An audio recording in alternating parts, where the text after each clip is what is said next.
Hi guys, Georgette here. Welcome back to my channel, G.A. Rodgers, and thank you so much for hanging out with me. So today I'm coming in with a pattern review for McCalls M6744. And I ended up doing the tank style bodice with the long maxi skirt to make this maxi dress. Now this pattern in this fabric has been in my stash for quite a while, and I had every intention of submitting this particular dress to the Sew Maxi for Mother's Day challenge hosted by T from Crumpets Tea and Sewing and Crystal from Crystal Sews and Stuff. However, I didn't meet the deadline, but I thought I would come on here and show you guys how it turned out anyway. I ended up going for version B. It has a racer back, and then it's got that fun maxi skirt. So I didn't make that many changes to this pattern, but let me tell you about the ones that I did make. First of all, I ended up shortening just the front shoulder straps by 1 inch because this neckline comes down really low. Like, it was really low just from cutting it out, and then I knew I still had to fold it down for the seam allowance, so it was going to be even lower, and that was just too much cleavage for me. So I ended up just shortening the front straps by 1 inch, and it's a bit too low for me even right now. Like, I kind of want to pull it up a bit. So I may go back in and adjust it again so that the neckline just comes up maybe about 1 inch more, or maybe less than 1 inch.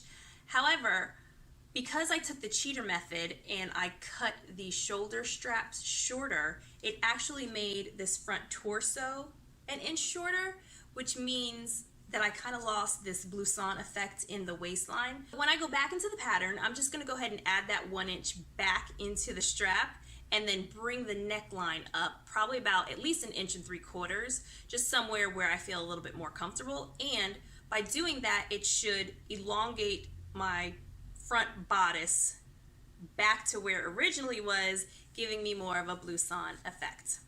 Now, the other issue that I had with this pattern was it was gaping just a little bit under the arms, right where the front bodice seam meets the back bodice seam. So I just pinched out just a 1/2 inch and took that 1/2 inch at the top all the way down to 0 at the bottom.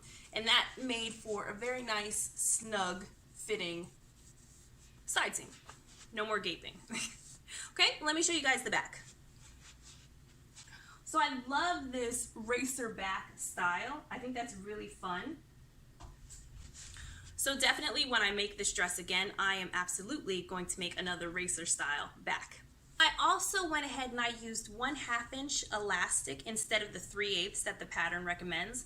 I just find that the wider elastic is just a bit more comfortable. So in order to do this, I made my casing 1 inch instead of the recommended 7/8 of an inch that's in the pattern instruction. The only weird thing about this dress is this whole waist area.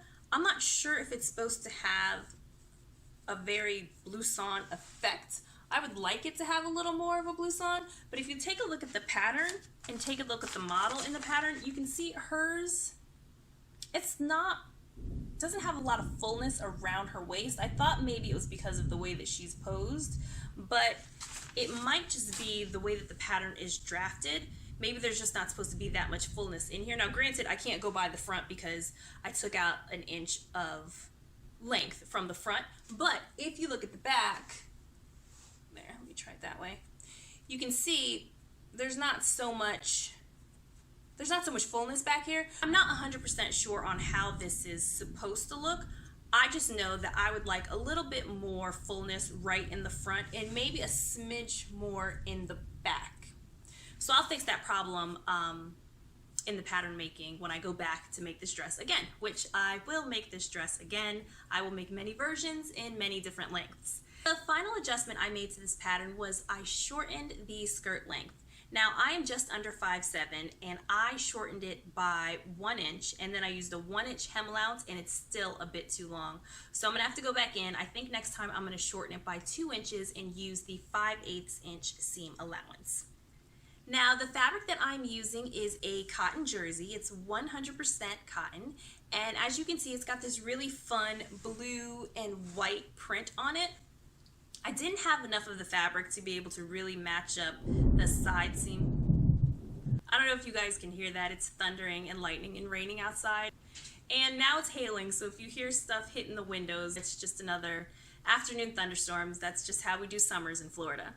But anyway, I did not have enough of the fabric left to match up the side seams, the fabric print on the side seams. But I think because it's so busy, you can't really tell, which is nice. I also love that it's a lightweight cotton fabric because that means I'm going to get a lot of wear out of it throughout the summer months.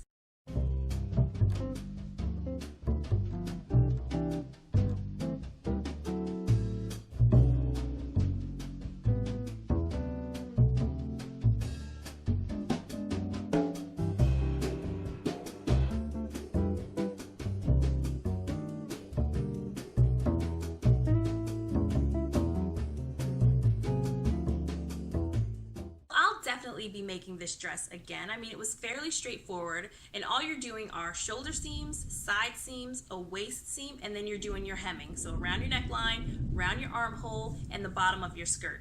It was very simple. It didn't take long at all. And I just love how comfortable this dress feels. I mean, it's a maxi dress. It's really easy to just throw on and go do whatever I need to do. So I think this is definitely going to become one of my new favorite maxi dresses. Alright guys, I hope you enjoyed this video and I hope you found it helpful. If you've made this dress before, leave me a comment below letting me know that you've made it. And if you like this video, please give it a thumbs up. And if you'd like to see more from my channel, go ahead and hit that subscribe button. And I will see you all next time. Bye!